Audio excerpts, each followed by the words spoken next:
So this is the close of the discussion with men. It's nice to see everybody. The panelists are just rounding up from Professor James Smalls, Dr. Michael Rodriguez, Oz Sultan, who moderated, Onimisi J, Adaba, journalist in Nigeria, and Jemond Patterson, and the discourse was very rich on the issue of, just men handling issues today, in today's world. So we're just rounding up now, and of course this was hosted by Nkechi Ogbodo of KechiesProject, one of the numerous discourse that have now gone online and actually making an impact. So take a look at some of the things that were discussed and then we'll come right back.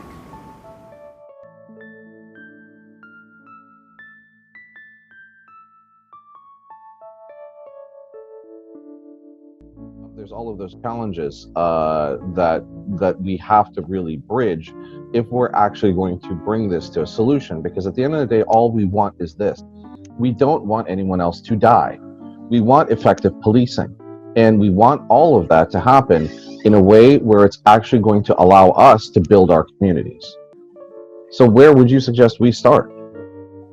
I've been listening, and everything just comes down to one thing. We're all human beings. Can we be treated as human beings? Can we treat ourselves as human beings and not just the office, a police officer, a legislator, a person of color? We're human beings with blood running in, same color. So why can't we start from there first? Even in our identity. Okay, fine, we're Africans. But the African is a human being. The same with the white folks. They're human beings. I think if we can create rules and laws, with this in focus, with this in mind, it would make a difference.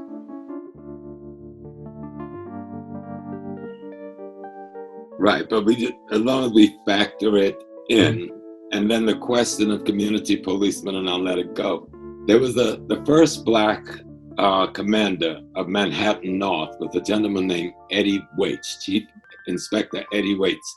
And he instituted a community policing process in about 30 blocks in Harlem for about 5 years before they crushed it, where the officer wore civilian clothes but badge visible, lived in the community 4 days a week, and was off 3 days a week. Mm-hmm. And it was effective, but the politicians came down on Inspector Waits, and when he left office, of course, they abolished the experiment, one that was working. Well, that goes back to really what the crux of community policing should be. They should live in the community. They should engage with the community. In their free time, they shop, and they have their families engage with the community. And at that point in time, the community knows the police and the police know the community. Bloomberg's assertion was that stop and frisk gets people to know each other, and in a way they do. But at the same point in time, there has to be a better way than just like, let me stop you and pat you down. But eventually we know, well, these guys are okay. Because that still goes back to, I think, what you've been so clearly reiterating here, which is the challenge of the historical perspective of how the police have engaged with our communities and how we can resolve this moving forward.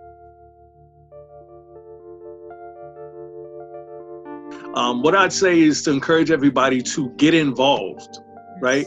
I think that's really the next step. Find where you fit, right? Find what attracts you in this movement and get involved. Take action. Yes. We can have conversations all day, but if action doesn't happen, progress doesn't happen. Yes. But if you were to go and ask, and I have asked in District 5, which is the poorest STEM and STEAM district, which is Harlem, and I said, what do you want to do when you grow up? Like, what do you want to do when you graduate? The answers are the same answers that you heard in 95. Oh, I think I'm going to join the MTA. I think I'm going to become part of this union. I think I'll go. The best thing you hear is nurse training, or becoming a physician's assistant. But most of what you hear is wage worker jobs. Or they want to. Or they want to make money.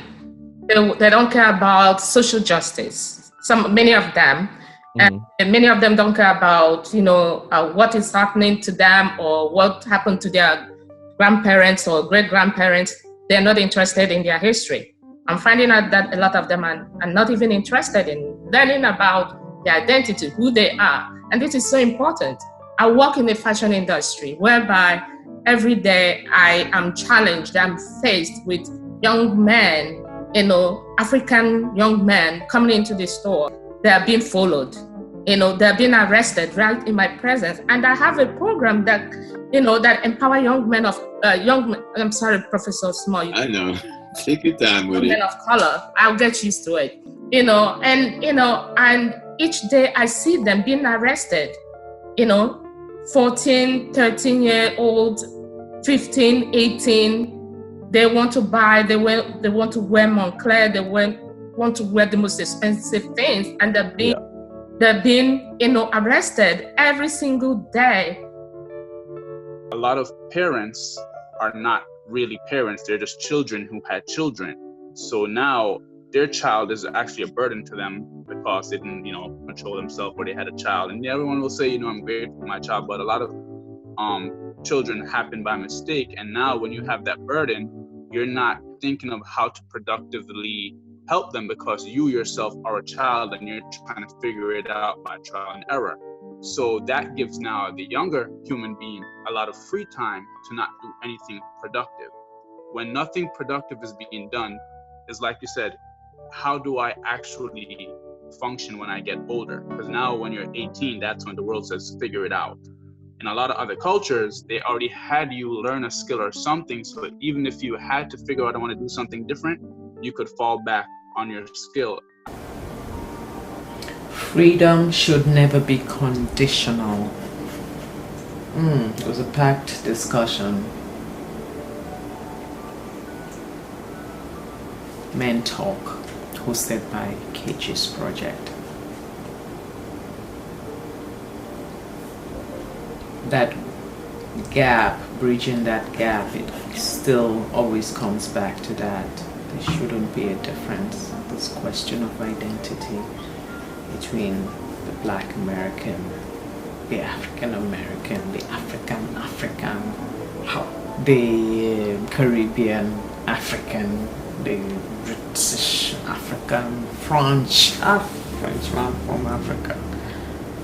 There shouldn't be